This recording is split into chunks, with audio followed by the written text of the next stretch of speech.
And we're live. Hello again. After we explored Obstrace last week and did a little bit of observability and monitoring, I asked Max and everyone else if we want to continue with our Kubernetes setup, and we had some quirks with deploying things. And hopefully this week is another week where things work again. And just as a reminder, we have been working to use Terraform to provision the cloud resources in Hetzner Cloud. And I think there was a race condition or something which did not work with the Terraform module talking to the API. And at some point we left in a unsatisfying state, I would say. But yeah, that's about it. So we have the GitLab CI/CD YAML around, and we can basically start redeploying, maybe. What do you think, Max?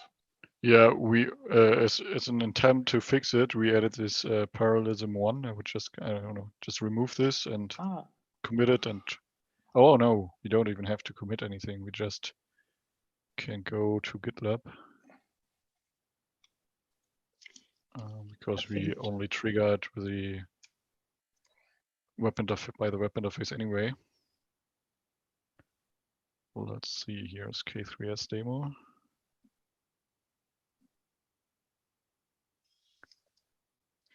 I think,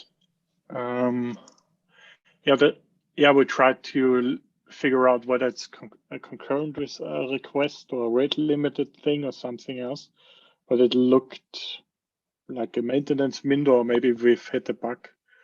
I haven't seen any new releases regarding the module, only that Terraform 0.16, I think, was released, or 0.15, and it was like introduced as the way to the first 1.0 release if everything works as planned. But to be honest, I haven't read the changelog yet, so no idea what to expect. Yeah, let's hope the pipeline just works.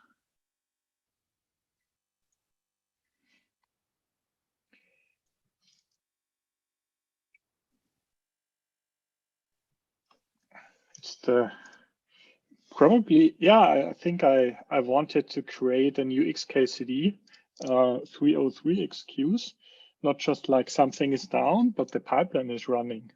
Like, what you are doing with your time? Yeah, I'm slacking off because the pipeline is running. Yeah. The new joke from 10 years ago or something. It's not.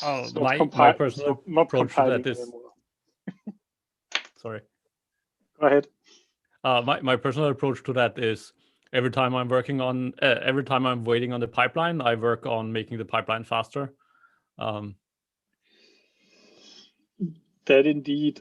Sometimes the pipeline is so complicated that it's really hard to find a spot where you can like look into it. But yeah. Yep. So sometimes it's just lunch break. Yeah, and mostly it depends a little bit on the speed, right? So if we can have a full pipeline, so doing the full circle, and it gets under 50 minutes, I think you're really good on that topic. So.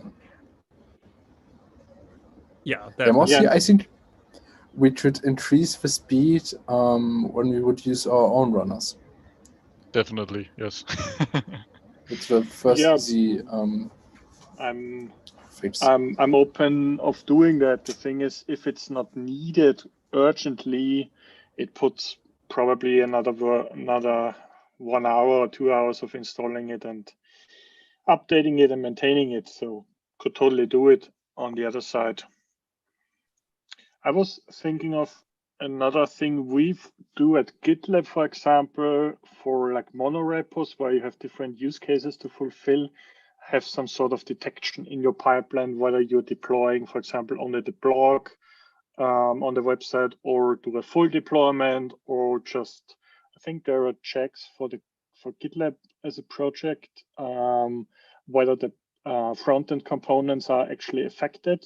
So like doing a git diff on the current ref, and then deciding whether the front-end tests need to be run, or if the test is only affecting the backend and things like that. Because otherwise, I have no idea how many tests we would be running, but I think it should be like 500K or 1 million, and this takes quite a while. Yeah, so good thing the deployment just worked. So I would stay with the assumption that something was wrong with Hetzner Cloud last week, because we didn't change a thing now, and it just worked flawlessly. So I would remove this parallelism 1 again to make it a little bit faster again. Yep, and then it breaks again. That would be funny. Sometimes, okay, so yeah, go ahead. We now have Terraform working. We have all 3 machines that we created by running Terraform by hand before. So I would say next thing we do is to run Ansible. Let me check.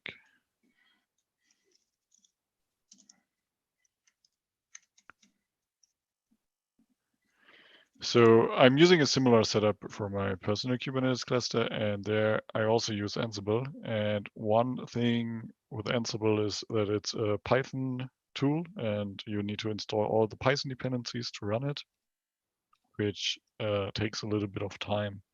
So for example, in our Ansible directory, we have this requirements YAML, the requirements txt, where we tell which Ansible version we want to use. And then Ansible has, I don't know, 100 dependencies or something that are all installed each time.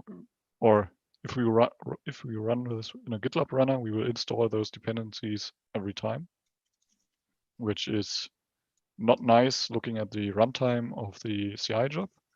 And it's also not so nice for the package registry PyPy of Python, because we pull those packages all the time again and again, which is a little bit inefficient.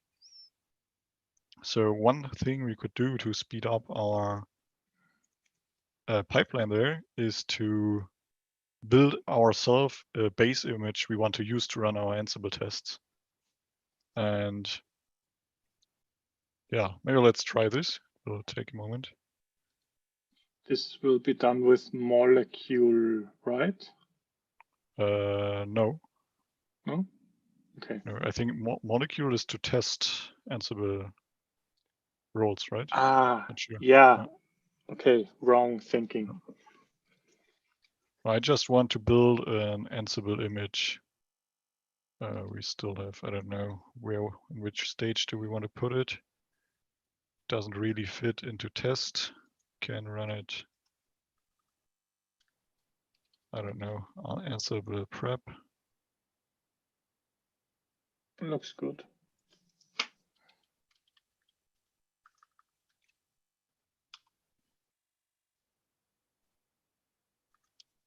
We don't have an Ansible template, which we created last week, right? No. Okay, so last week we already created this template job for Terraform.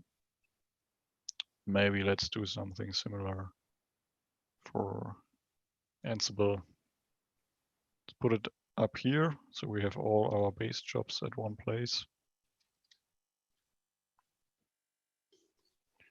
And so the nice thing of GitLab is that we get a registry included in our repository, so we can just pull and push Docker images, and we don't need any special credentials because our CI pipeline is already authenticated with our GitLab registry.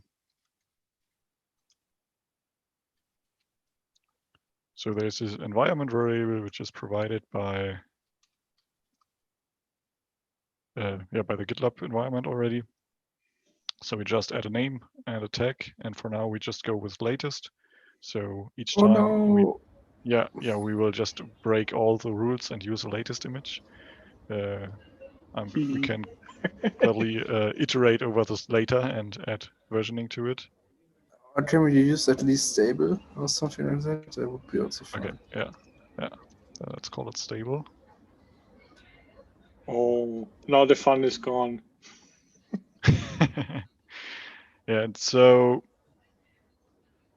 I don't know if you remember from last time, but I think we added an hcloud variable and also already an SSH key to our GitLab CI settings. Let's verify this because I'm not sure anymore. It was just 2 weeks ago and it feels like it was ages ago.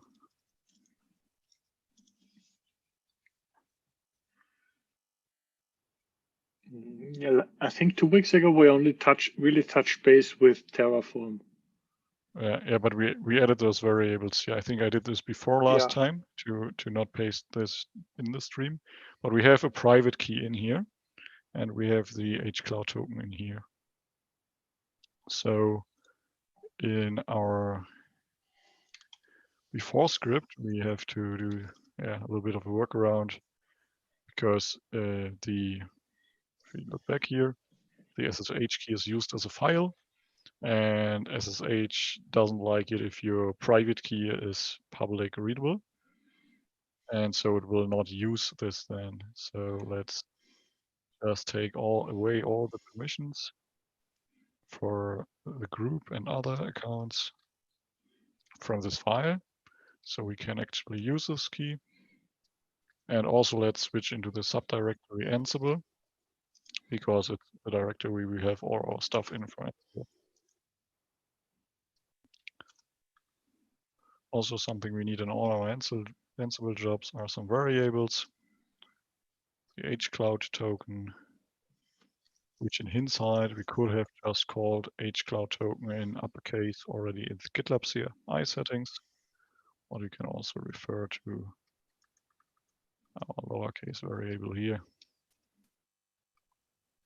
Then we have to tell Ansible which config file it is supposed to use. For example, like this. All right, so that's just our base job so we don't have to write all those lines every time we use Ansible in our CI. So now we can go back down here and extend this one.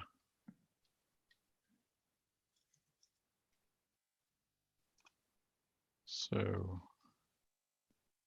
I'm curious if this will even work with the shared runners.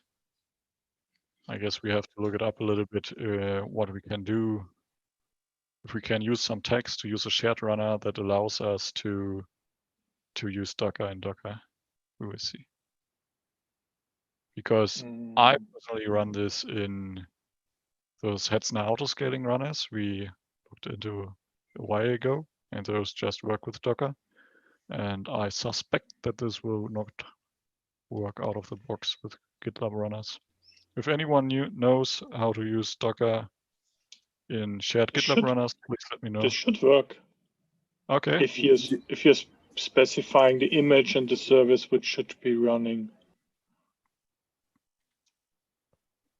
Okay, yeah, we have to test. The thing is,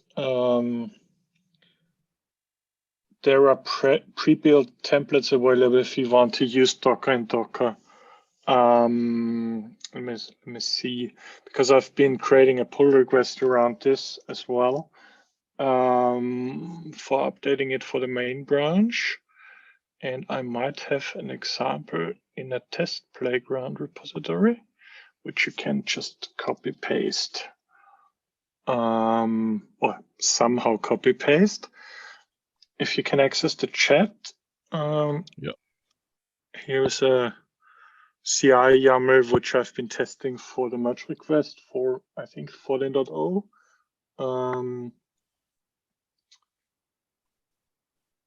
And this basically does all the magic. If you provide a Docker file, or if you have a Docker file in the repository, it allows you to build it and automatically tags it. Okay, yeah, let's try this out.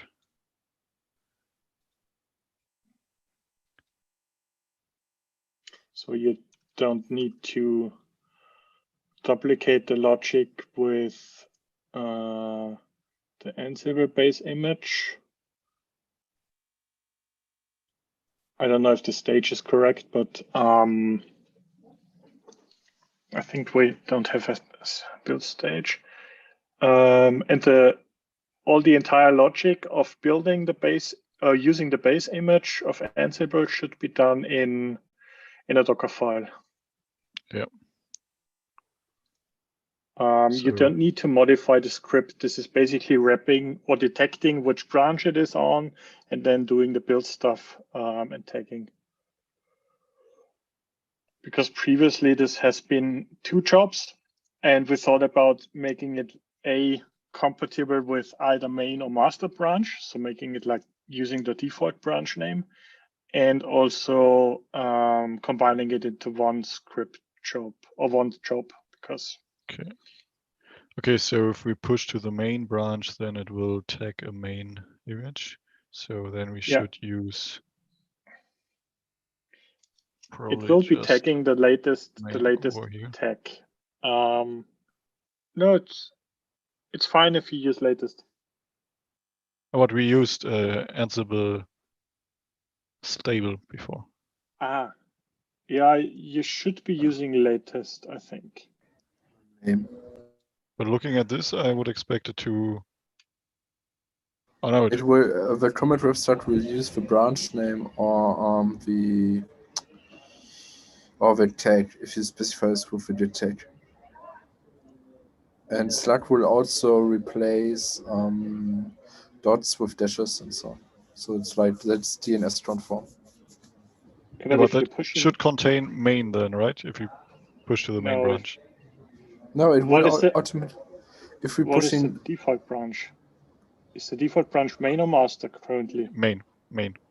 It's main. Then you will match the upper condition, which is commit branch is the default branch, and the tag is empty, which refers to latest by default. Okay. All right. There's a little brain fuck. Sorry for the word F, but it's easier if it's hidden away somewhere. You just build it and get it tagged. And the rules also take into account that you're in a commit branch and the Docker file exists. Okay. All right, then let's create a little Docker file.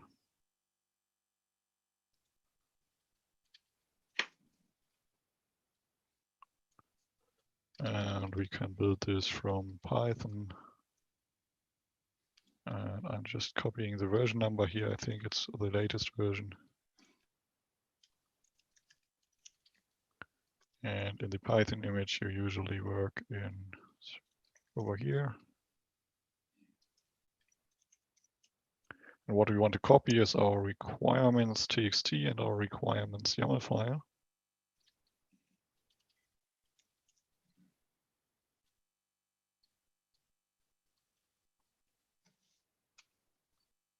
And then we just want to run pip, which is already available in the Python image. Because we don't have any cache available in our runner, we can also just disable it for pip and install everything from here, like Ansible and the hcloud package. And if you remember what we did, I don't know, maybe months ago, was also use Ansible Galaxy to install those dependencies. That's why we have this additional requirements YAML file. All right, so that's all we need here. Just want to have an image which includes all those dependencies. Stop, typo, Python, from Python. Yeah, thanks.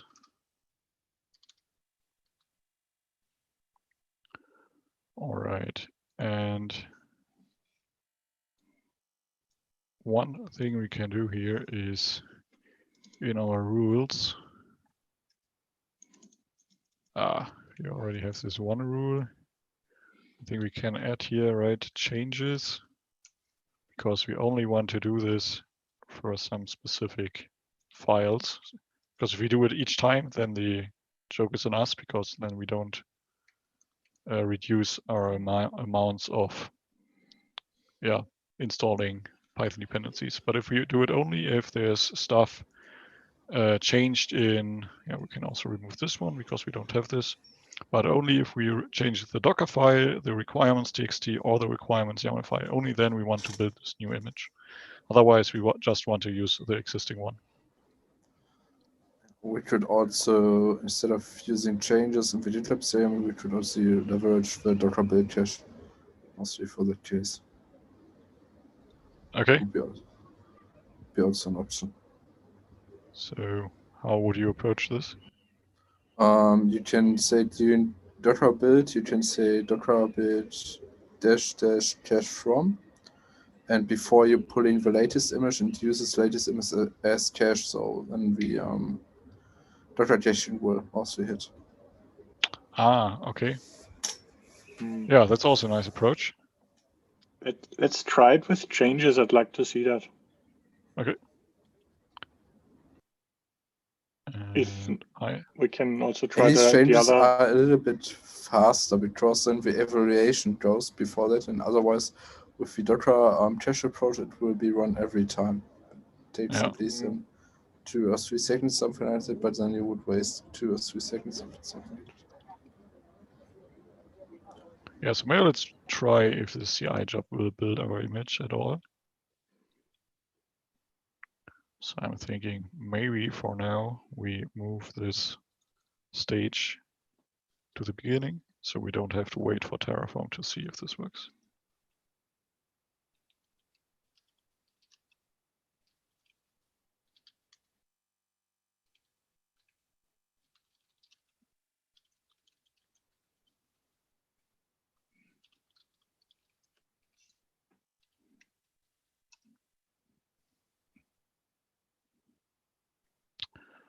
I think these changes will not apply anyway, because I think if we trigger the CI run over the web interface, then I think the changes will not be evaluated. It will just trigger all the time. If I remember correctly, there's something in the docs about this, that it's that this only works if you have a merge request, or only if you refer to a commit, like if it's a push event or merge request event, I think. Okay, there's. Okay, back to pipeline optimizations. We should have just installed it out of each time from scratch. That would have been so much easier. Okay, so the job is definitely not triggered over here. Yeah, maybe let's just remove the changes and fire away. And if we want to save some resources, we can investigate later on. Yeah, we can try that. You know what? I think we could go a long way by adding this. And then we probably also go in here. Let's try this, because right now I think this never evaluated to true. But should we also run when a change in GitLab CI YAML is happening? We can add that, yeah. So then we are for sure we will trigger in it, at least.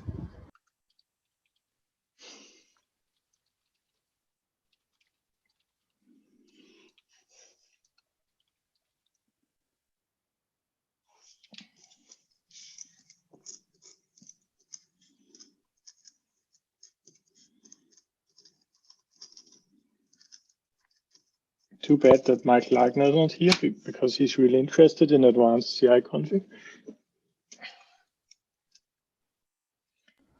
But I've just taken notes of maybe creating an advanced workshop or slide deck or something else around advanced CI CD configs. Currently in our company, we're doing for one application stack, we're doing currently a monorepo approach. And also with child pipelines and all the stuff. And it works quite flawlessly. But for that, I need also to read about how all this rule stuff is working, because before that I used mostly only only an accept. Yeah. Okay. It still works with rules. It's more like a programming language approach, I would say. But I think there are some patterns you cannot really catch, which you can with only and accept. So for now, both will stay. It's not, I would say, the best way, because it's two ways to do it, right? But still, over time, we will find a way. The current approach for making main the default Git branch is to use only accept with variables, which is also a possible thing. So you can do easy comparisons with CI variables in only and accept. See, I need to find the merge request for my Docker build template, which references the epic where this is being discussed.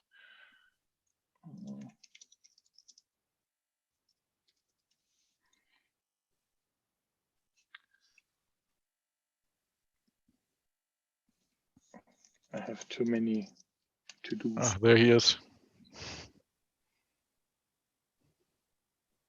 Speaking of the devil. Yeah. Hello, devil from Austria.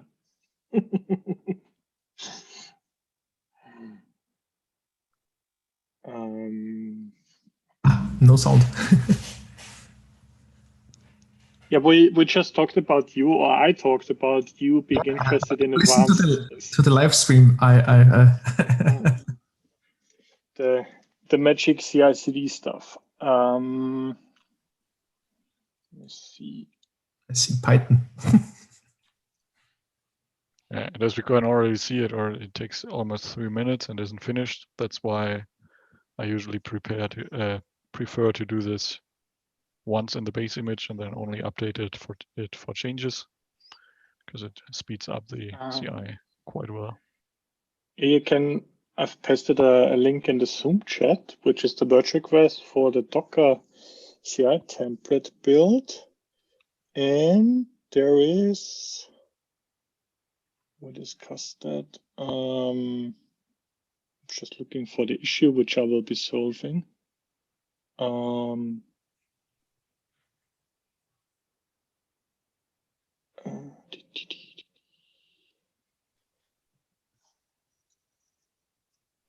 See if I can find the right one. It's funny how you use the fire emoji in your name to. I think you use it like in a positive way, right? Like it's everything is on fire in a good way. It's like, and I usually know it more in the context. It's enlightenment. Yeah, and I know it usually as when everything goes wrong and the whole infrastructure is on fire, then coworkers start posting the fire emoji. Like, it's the complete opposite. It's funny how different some emojis are used. For me, it's like I'm on fire, which means I'm super busy and I don't know when work stops. Yeah, I know when I move to the couch and continue watching Westworld, which I kind of missed in the past 5 years. But yeah, I've been quite busy and I'm toying. You can set the emoji as a busy state or as a state in your profile. So I basically modified my state. Yeah. On the upper right-hand corner. You know, it's all right. You don't have to justify the fire. No, I just found it funny. Just because I'm in ops as well, so I know what fire means. I also have the picture in mind with the little child standing next to the burning house, which says worked in death, doesn't work, ops problem now. I think this is the meme. I just cannot find the issue which says how to use the div. Let me see if I have another merge request around. Been working on some contributions lately. Do I have a CI/CD playground? Oh, yeah, I've updated the website a bit last week, I think. And I wanted to eat my keyboard in the middle because I was not familiar with how Hugo templates work with Bootstrap things, which brought me a little bit out of the line. But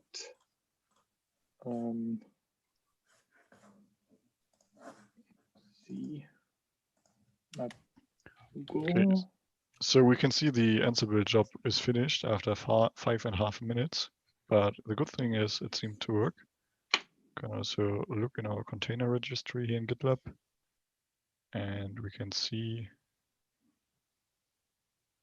yeah, that it's down here, for example, the latest like 2 weeks ago. That is interesting. That looks almost like, did we do this last time or did I test this before last time? I think this one is probably newer, right? Yeah, 2 minutes ago. Interesting. Yeah. So apparently I tested something for this 2 weeks ago already. That's interesting. No memory of that. Okay, anyway, we have this image here now, which means we can use it. And I'm pretty sure that this job will trigger each time we hit the run pipeline button now. So I propose that for now we just disable it because it will cost us 5.5 minutes each time we click on run.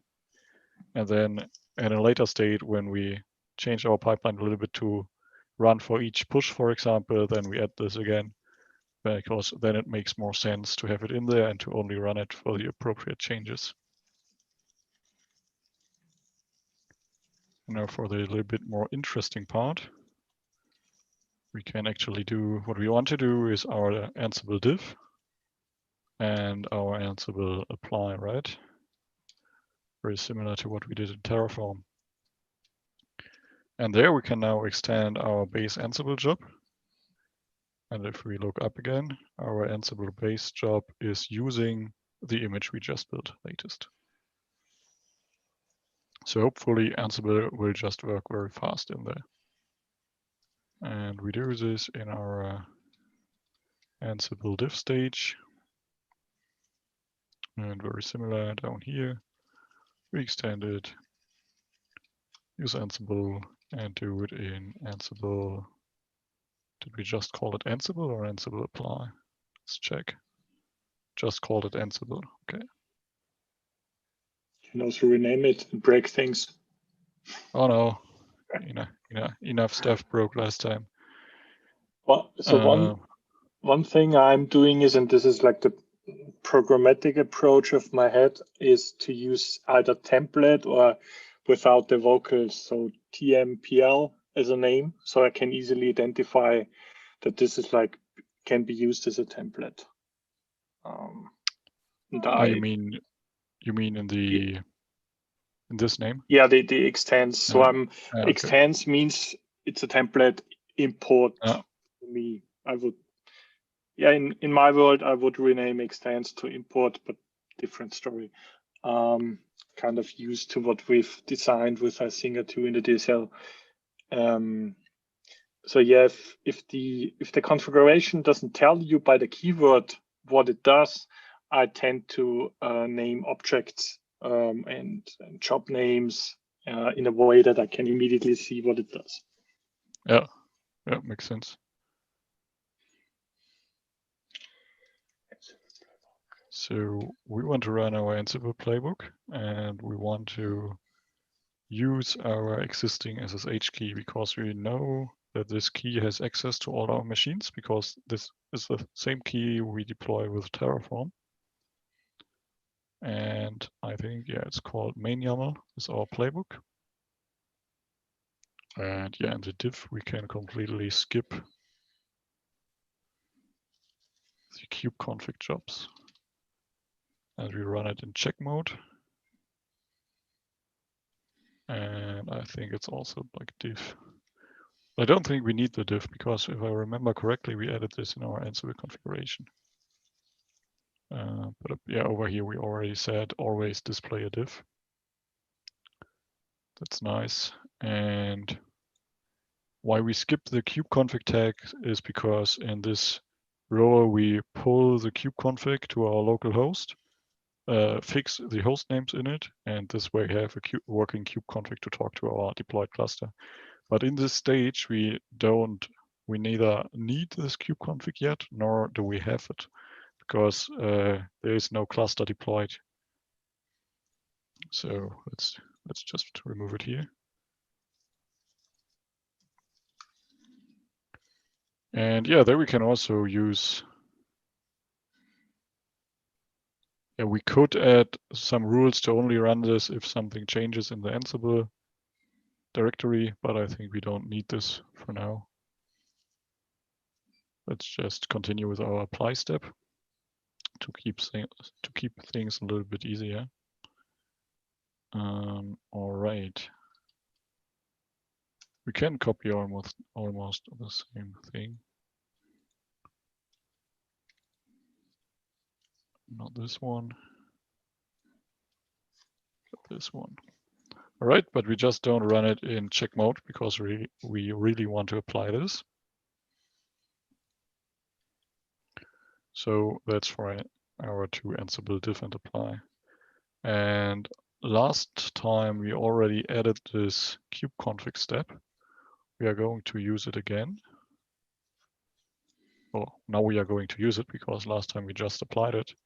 And we are going to define an extra job. Let's call it kubeconfig. And yeah, we can copy most of this.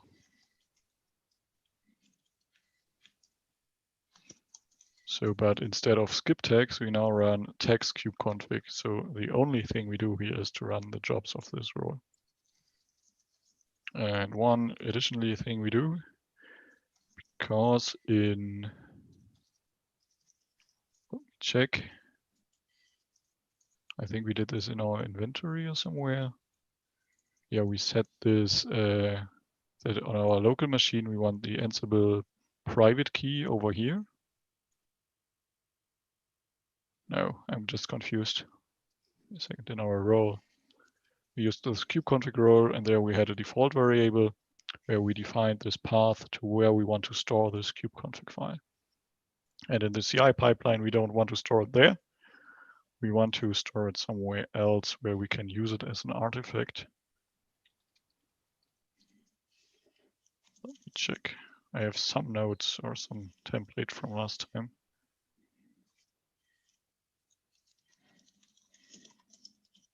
Interesting. We need to decide where we store this kubeconfig, because what we want to do is to store this kubeconfig as an artifact. So as a user, we can download it from our GitLab interface and connect to this created cluster. But I'm not entirely sure how I thought we would do that. Anyway, what we need is an additional variable where we override this here.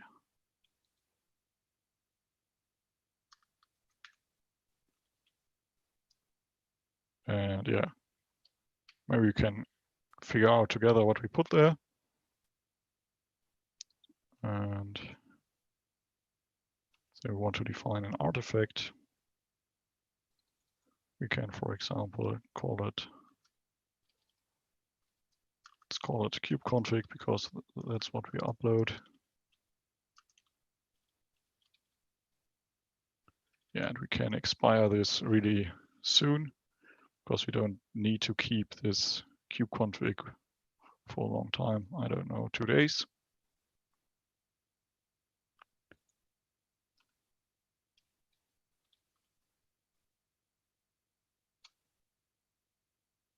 So what we need to put here is the same as in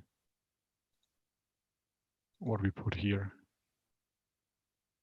I'm honestly a little bit surprised. I'm on my other monitor, I look on how I did this in the past. And here I just have the kubeconfig variable, which is the default the variable that kubecontrol uses to check, uses to look for a configuration file to connect to our cluster. I think we have seen this a few weeks ago, but I don't think this variable will be actually set here. So in a second, I will just peek into my own repository to see if I did anything interesting over there. Yeah, I think you need to specify it because it's not populated in the environment by default. Yeah. Give me a second. So if you have anything to tell the audience in the meantime, feel free. Tell the audience. I was just thinking around like predefined CI/CD variables and having the K8s prefix. If there is something in there, it's just, I'm not sure. And I wanted to Google myself. Or use the preferred search engine.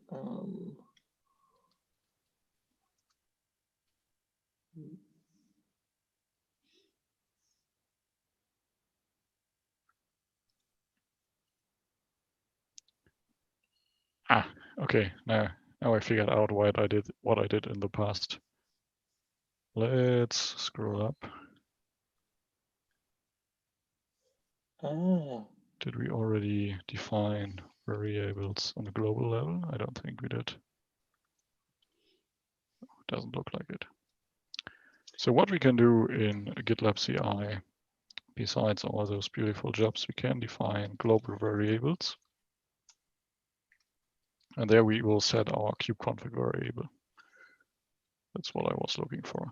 And because we can only upload artifacts from directories that are inside of our repository. So we can't just like download this kubeconfig file in the home directory of the current user or something. Instead, we have to put it somewhere where it's in the scope of our repository. And only then we can use it as an artifact. And we can use the same variable we used a few times before, CI project directory, because that's already like the directory of our current Git repository. So everything in there is available if we want to as an artifact. And so we just want to put our kubeconfig file in there. Let's call it .kubeconfig.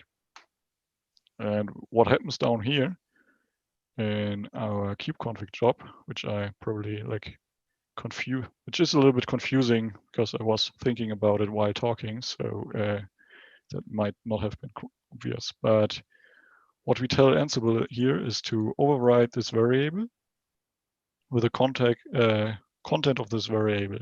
So we tell it, okay, store our kubeconfig in this row, in this file, and then upload this file as an artifact. Hopefully this will work.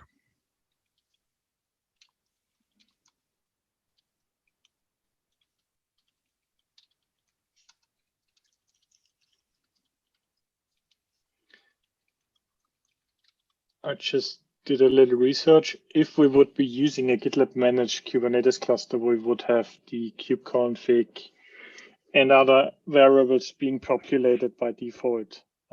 Since we're using our own Kubernetes cluster, we need to define them by ourselves.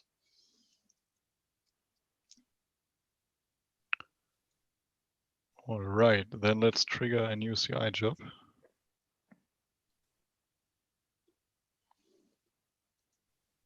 And let's see what happens.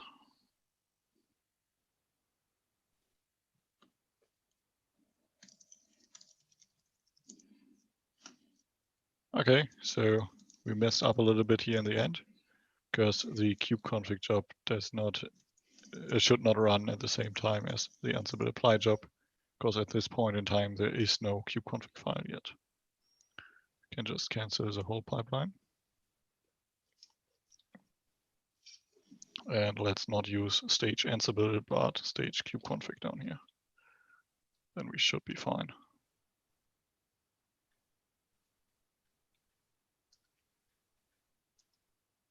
I think we could also be using needs, but this is an advanced step, and it also requires an upcoming edition where I can use needs in the same stage. I think this is currently not possible, but I've seen it either in the to release tomorrow or in one of the next ones.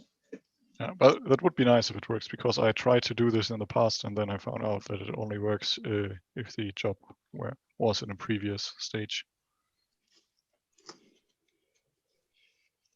Okay, so I guess we have to wait for a moment because we need to run through Terraform and then all the Ansible jobs. And then, yeah, in the end, we will find out if it works what we just tried. My Google Foo is good. I've seen it in the release kickoff for 13.12 on Monday. And just if I can paste it in the Zoom chat, so you can subscribe and follow along. I will also link it in the blog post.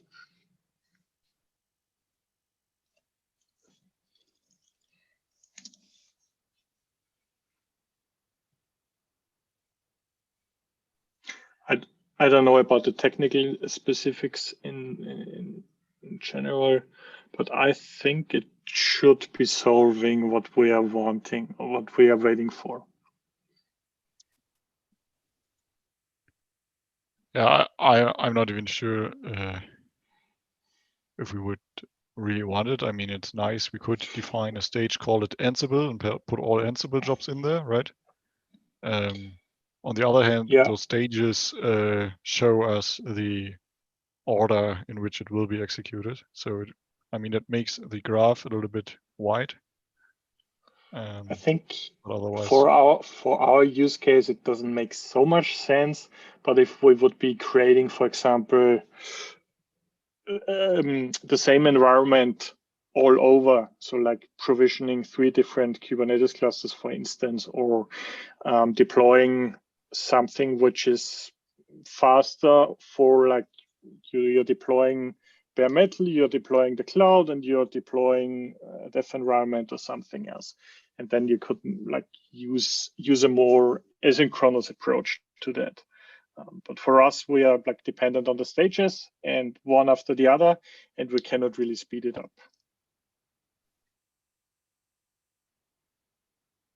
The only thing is sometimes I keep using that because the code quality scans take like 10 minutes or so. But meanwhile, you could, for example, do some up until building something. This could be still sped up, be improved. Let's move different English term.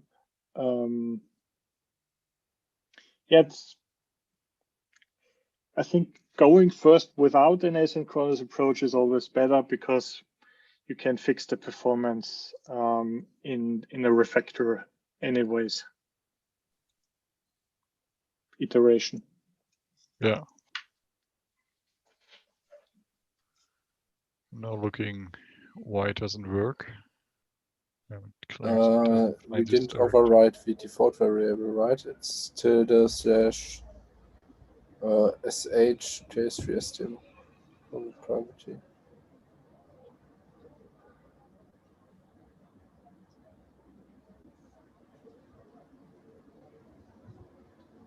You mean because we set it in our inventory over here, right? Yeah. Yeah, I think you are right. But mostly flag should be higher. Yeah, I would also expected this to override it. Yeah. But it doesn't look like it. That should be that that's 2 different ways. So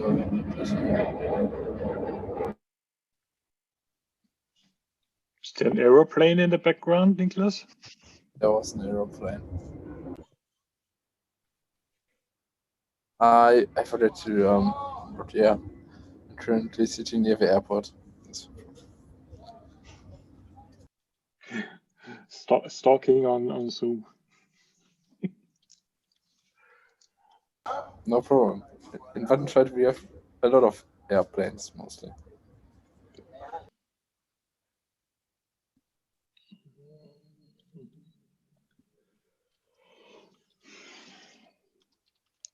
All right, let's try again with the right variable or with the right private key. Just say we are trying the next iteration and see if it works.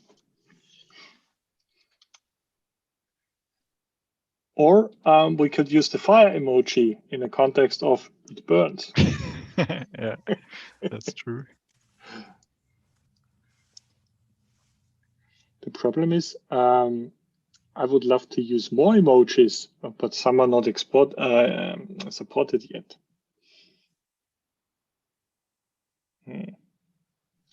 One thing we keep using is, also my other team members sometimes use it, a red bubble, which means we are at capacity or like under heavy workload. Just a signal that I cannot take any more tasks.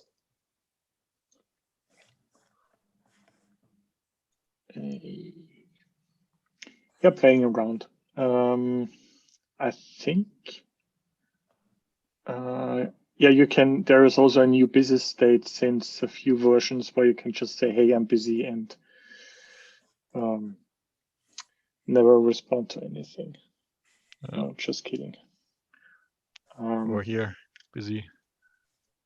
Yeah, busy and oh, it has a clear status after. Interesting. Yeah. Similar to Slack.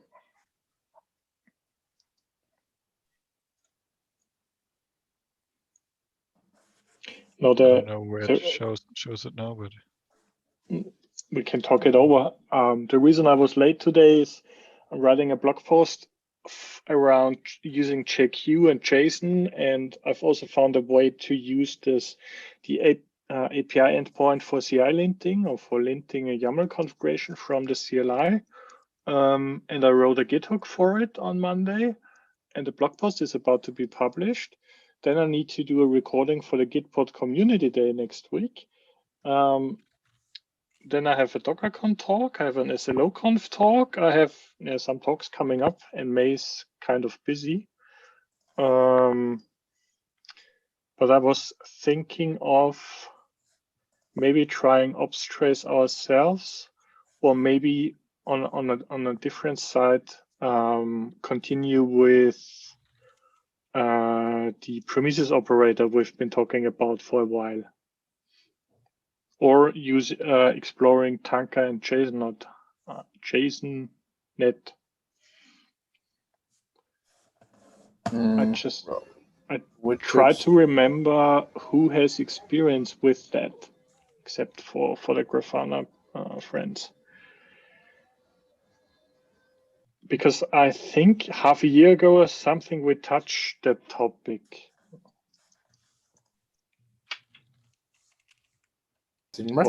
Max explained it that he used Tantra. Yeah, I use it a little bit to create the namespaces and network policies in my Kubernetes cluster. But I wouldn't say I have the qualification to like give an introduction to it. I mean, we can figure it out together, but it's not. I'm just tried it out a while ago, and since then I'm using it, and I don't really know if what I'm doing is the way you are supposed to use it and everything. So I was hoping we find someone who has a little bit more experience with it and can, yeah, share some best practices. Yeah, maybe if we cannot find someone, we could do it the other way around. Like we kept learning Rust together, not the 2-hour edition, but like reading the tutorial and trying things out, and then like see how things are going. Because I would love to encourage everyone to like contribute to the session and not just staring at a screen and say, yeah, press this button, but maybe changing roles and saying, hey, one does the coding and 4 others look. Okay, it's an Austrian building place, but a construction place. construction yard, whatever. It's super hard to translate in English. But yeah, maybe like try something out of the sudden, and you have little experience. And if we have a success together, it weighs more than it weighs. It weighs a lot. Not comparing anything. I forgot to update you. I have asked Frederick from Polar Signals if he wants to join on in and talk about continuous tracing and profiling. They are building a new project around this. And he told me to join on in on June 2nd. So on June 2nd, we have continuous profiling or tracing, and on June 9th, we have sneak with security and Matt Jarvis. And around that, I'm thinking about creating a public Google Calendar, which we can manage and embed on the website so that everyone sees what's coming or what's cooking.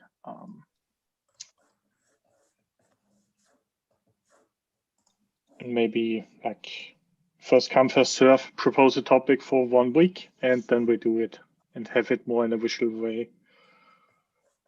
We are doing that in our developer evangelism handbook as well.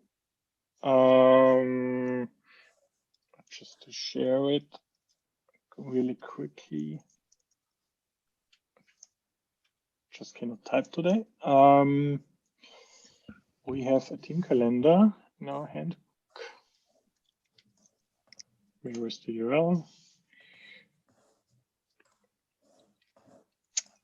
Max, besides that, would be the permission problem of the private key? I don't think so. Then the client usually says like private key is not allowed to be public readable, ignoring it or something like this.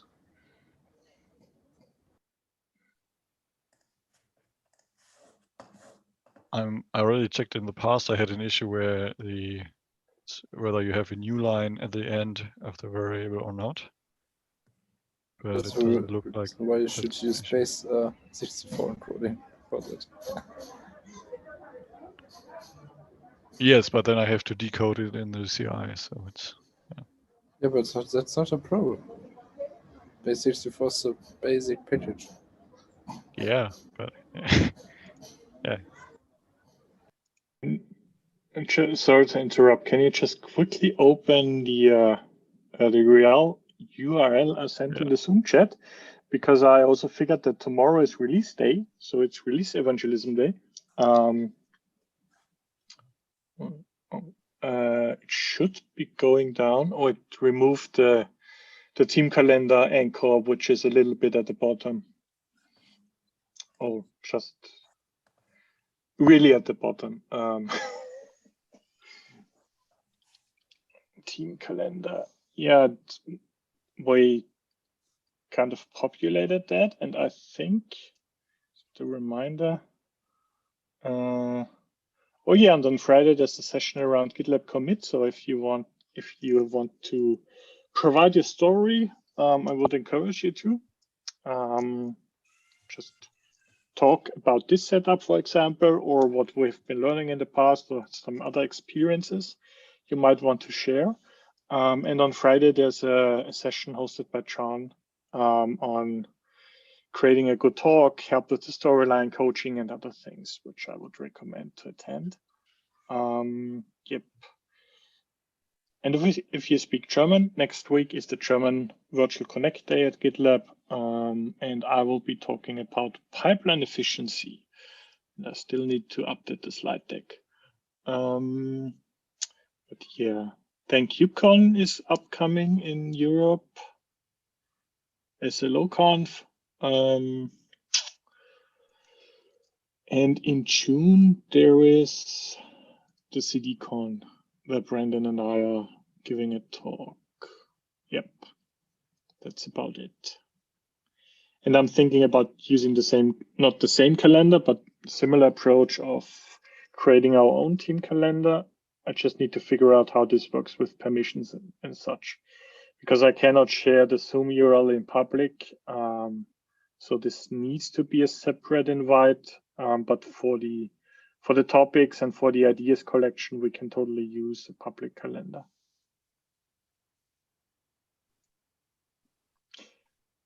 Okay. Now I did talk over. Yeah, I think looking at the clock, we should also cut it here and figure out why SSH isn't working off camera, and then maybe talk about it next time. Because this will be some try and error until it works. Yeah, and if we cannot, if you don't find the time, do it off camera, we can do it next time and do it live also. I don't mind. So if we want to continue next time on like finishing this up, would be amazing. I don't know, Max. Yeah, Are should you work. available? I guess so. Yeah, in some way. In some way, we can also change the role of you're doing basically nothing, and we instrument you. No, it sounds Yeah, odd. we can do this like everyone Tell can me what- contribute, plays GitLab CI. Everyone is typing, and who types it the most wins. We Or could play like- Type Racer. Yeah, typically pair programming session. One is like playing the type robot, to be honest, and the other one instructs with maybe do this or do this, and trying to learn together even more. Just thinking out loud. If it doesn't make sense, ignore me. I would just love to come. We can figure it out. We can figure it out until next week, I think, and then we will do something. Yeah, or just maybe being crazy and say, hey, we're installing something now in the Kubernetes cluster because we're already there, or just deploying an app. I think we deployed something already. Yeah, I think we are crazy enough to figure it out and hopefully see each other next week. I would just say we wrap it up like that, unless someone else has something more to say. Then I would say we say bye-bye till next week.